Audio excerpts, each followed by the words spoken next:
आपण जन्माला येतो तो काही स्किल सेट काही टॅलेंट घेऊन येतो, बरोबर. पण कधी कधी आपल्यालाच ओळख नसते.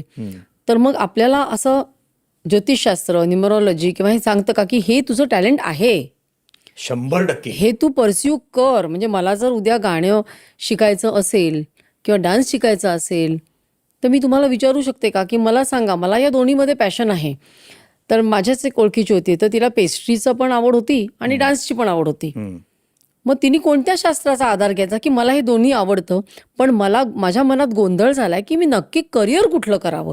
तर मग त्या ज्योतिषशास्त्राच्या आधारे आपल्याला सांगता येईल का की पुढे तुझं न करिअर ह्याच्यात आहे, तू तिथे जा. म्हणजे कुठेतरी जे ऑलरेडी लिहिलेलं आहे तिथे आपण तिला पाठवतोय नाही का, आणि तुम्ही एक निमित्त मात्र आहात.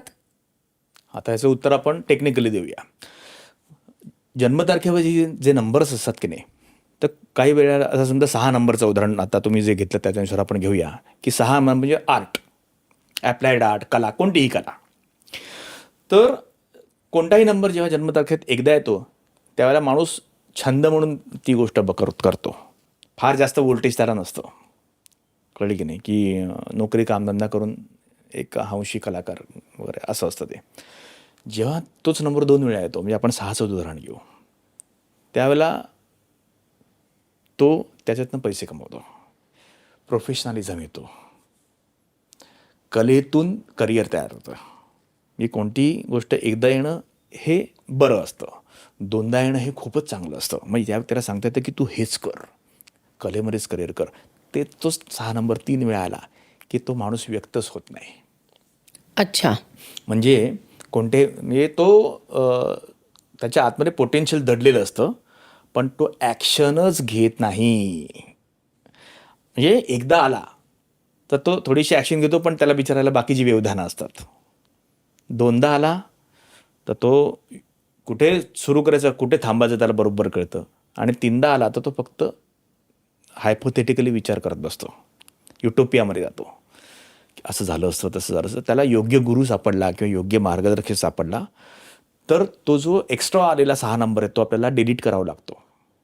डिलीट करायला लागतो म्हणजे काय, त्याची संख्या कमी करायला लागते आणि त्याला ॲक्शनच्या दिशेने पुश करावं लागतं.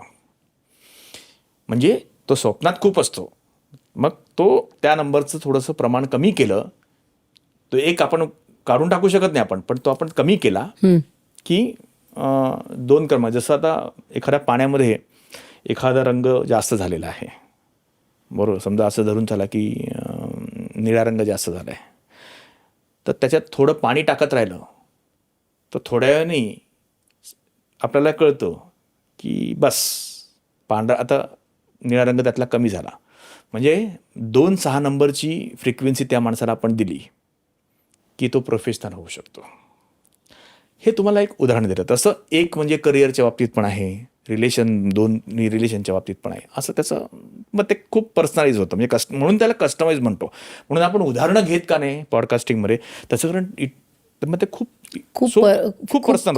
पर्सनल होतं आणि त्याची कितीतरी कॉम्बिनेशन्स होऊ शकतात नाही का. पण मग मोबाईल नंबर हल्ली प्रत्येकाचा फार जवळचा असतो, तर मोबाईल नंबरमुळे आपल्या आयुष्यावर फरक पडतो का? कारण आपण वर्षानुवर्ष तो मोबाईल नंबर वापरतो, आणि जर खरंच काही प्रॉब्लेम्स असतील तर मोबाईल नंबर चेंज केल्याने काही रिझल्ट येतो का? नाही, मी फरक पडत असेल की नाही याच्याविषयी काही भाष्य करू शकणार नाही. पण मी ज्या शाखेचा अभ्यास केलेला आहे त्यामध्ये मुळात तुम्ही तुमच्या आतमध्ये बदल केलात. तुमच्या आतच एक विशिष्ट नंबर तुम्ही सेट केलात. तुमच्या अंतर्मनामध्ये आतमध्ये तुम्ही एक नंबर व्हिज्युअलाइज केलात. 6 नंबर तुम्ही व्हिज्युअलाइज करताय.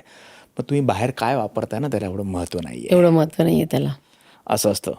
आणि त्यामुळे तुम्हाला इथे महत्त्व आहे तुमच्या आतल्या आवाजाला.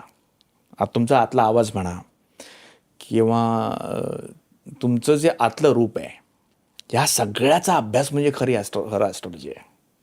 तुमच्या अंतर्मनाचा अभ्यास आहे. अजून एक खूप महत्त्वाची गोष्ट, तुम्ही मोबाईलचं उदाहरण देताय ना, आपल्याकडे किती डीप विचार आहे.